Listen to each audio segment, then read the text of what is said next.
change of plans. Instead of the travel trailer I was getting, I got this condo park model, which absolutely sucks because just got on the highway and anything above 60 is pretty much a no-go right now.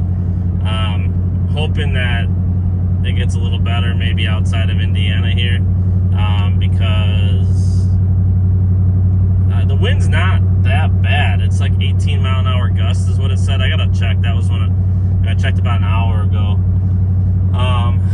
But it certainly feels worse than that. It could just be the trailer. I've never pulled a Coachman park model, I don't think. It's always been Jayco's. And, you know, when you're doing this line of work, you know that all these trailers tow a little bit different. This one doesn't tow nice, which is unfortunate because I've got another one later this week. And it's going out. The one later this week is going to Slinger. And that one, Slinger, I feel like is always windy because going west through Illinois is just a nightmare in general. But it's the end of the month, so we got to get units moved. And I guess a lot of these park models are building up. So my dispatcher had asked if it was all right if I took a park model or two this week, and I said that was fine. But it sucks because it's going to take me a lot longer to get out to Madison with this unit than the unit I was going to pull, but it is what it is. I just don't know what that's going to do for me and my business later on today. You know, I could have my buddy do the work. I don't need to be there. I was just trying to help, but you know, I'm not going to push it. I'm going to take it easy. Try to just get out there as quickly as I can and get back, you know, safely is the number one thing. I am underneath my 26,000 GVRW. The trailer only weighs like, it's under 13,000 pounds. I think it was like 12.4 or something like that. And my GVR is like 11.5 on the truck. So I'm still under my 26 by like 300 or 400 pounds, I think is what I calculated. I did notice the paperwork at Coachman said CDL on it, but they might just do that, you know, anytime it's a park model, because these park models can weigh, you know, depending on air conditioning units and setups and stuff. Like it's not odd for them to have, you know, a 500 pound difference. Man, it definitely makes you feel these bumps though when you're going over the bridges. The other issue I had is this one's probably been sitting there a long time, judging by how like dirty it was.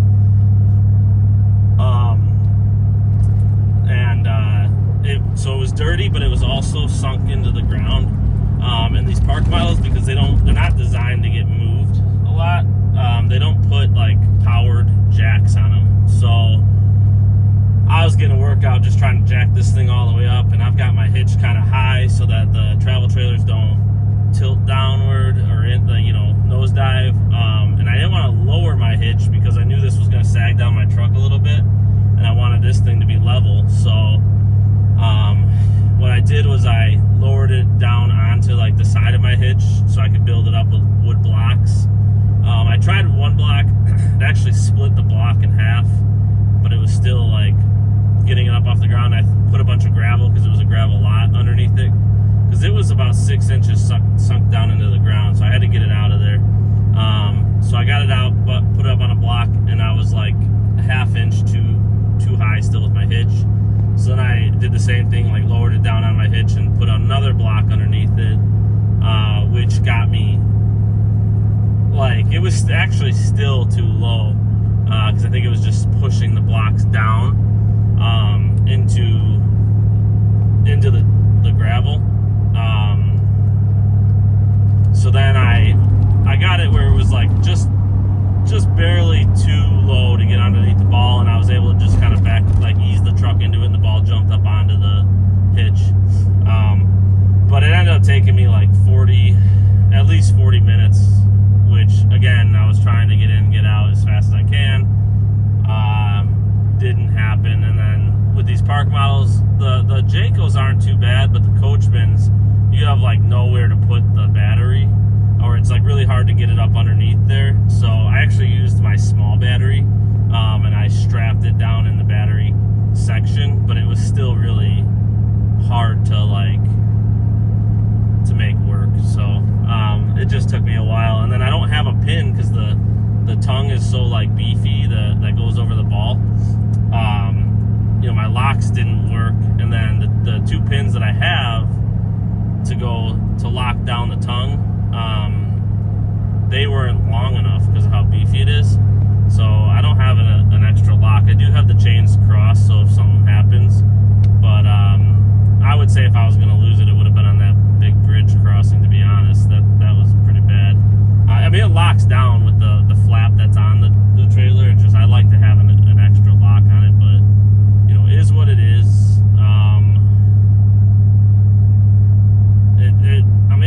Seems like I'm able to kind of get close to like 65 now. So the only downside is when a semi kind of comes up next to me, it really pushes this trailer. I'm kind of a firm believer that these things are dually territory. I'm sure it's not even fun with the dually, but I think those extra wheels or tires in the back and the wider stance in the back would really help with the sway that you get with these trailers. And you definitely don't want to pull one of these when it's windy out, because it'll put you in the ditch probably. Like I said, it's like 18 mile an hour gusts right now, 17 or 18, and even that you could feel it. And I've got the single wheel long bed F350.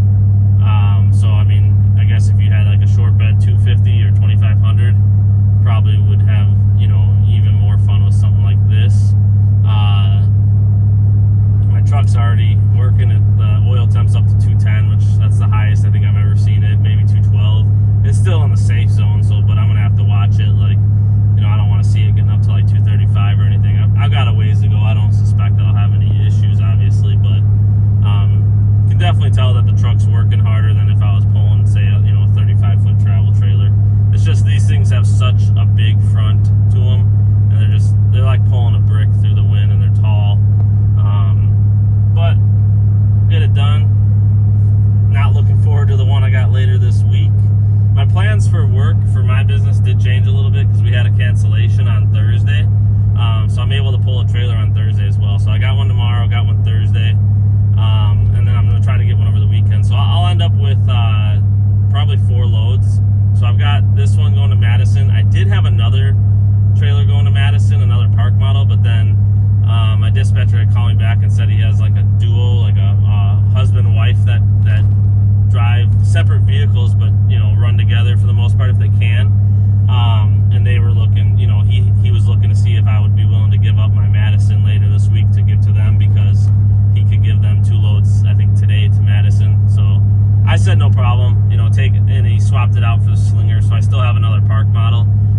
Slinger pays a little bit less. It's like, I think, $520 compared to $560 at Madison. And then, the run out to Slinger, while it is a shorter run, and my deadhead home is a little bit shorter, the wind is usually worse. So I traded it out, but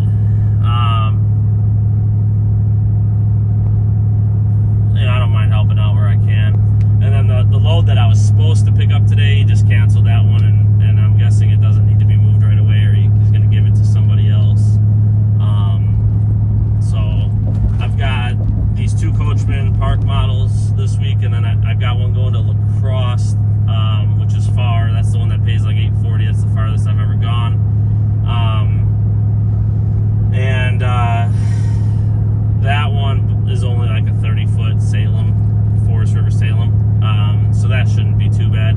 Only downside to Forest River is the whole pickup, like the Salem. Usually you go to their manufacturer, get the paperwork, and sometimes it's like a half-hour drive to the lot that they have it stored at. Sometimes it's right there at the pickup point, but I've had it both ways, and more times than not, it seems like I'm getting the paperwork and then driving kind of far to get the trailer. So, on top of the fact that I'm going to have to go to La Crosse, that one's going to be kind of fun, but and then I'll try to do something this weekend, either Saturday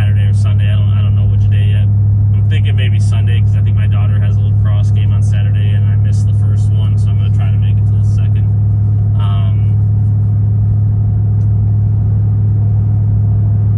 But yeah, that's it. I'll update if anything happens, if it gets worse as far as the wind goes. Otherwise, I'm just going to try to keep it at 65, I guess, and mosey my way on to Madison, get this thing delivered. Hopefully everything goes smooth and quick and I can still get some work done in my business this week. Alright, I dropped off that big park model. I ended up getting 9 miles to the gallon pulling that thing. That's the best I've ever got. Well, that truck was coming in my lane. That's the best I've ever gotten pulling a park model.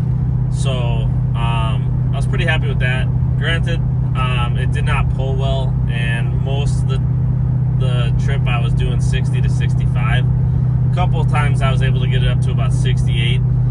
The winds ended up kicking up to like 25 mile an hour gusts when I got like west into Illinois, like Rockford area. And normally 25 really wouldn't be bad, but with that big of a brick, it was not fun. I was getting a lot of sway, the crosswind and everything like that. But like I said, I was able to get 9. I want to say most of the time I pulled those 2 other times, I think, maybe 3, and I was only getting anywhere from like 6 to 8. So that's the best I've gotten pulling a park model. My truck really likes this like spring weather. It got up to 72 right now. My truck performs better when it's not really cold out. As far as mile per gallon, I mean, throttle response and stuff like that, I can't really comment because I don't beat on it. But definitely it likes that like 50 to 70 degree weather. It seems to get better gas mileage then. And maybe they've started to switch to non-winter blend diesel. I'm not sure on that, but that should help as well. But overall, got it delivered. No damage to the unit. They signed off on it, got it checked in. It took a few minutes extra. They were checking in the customer's unit, so they did that first and then came out and did mine. So, but it was fine. I got it unhooked and everything while I was waiting. And it was at first I didn't unhook. I went inside because there was like 3 or 4 other trailers there, and it's kind of a small parking lot up there in Madison, so I was like thinking I don't want to unhook yet because they might make me move it. I should say there.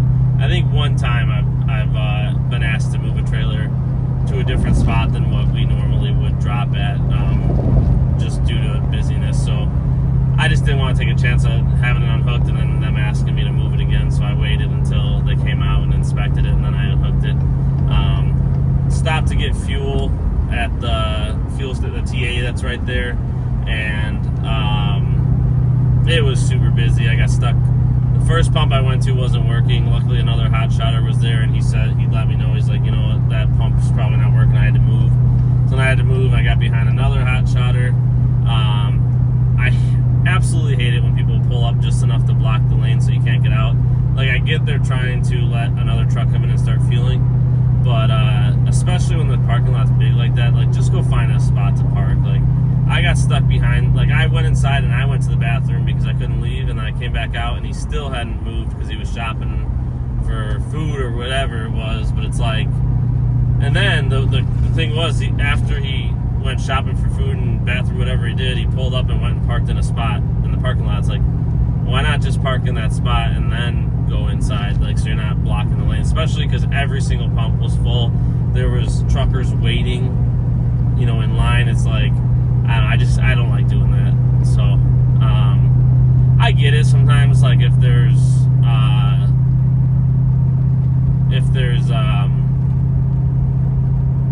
like no real good parking at the station or something, you just gotta run in and use the bathroom really quick. Like, it is what it is. But this particular station had plenty of parking spaces and whatever else. So, but whatever. Got another one of these park models. I'm not sure what I'm gonna grab tomorrow. I gotta see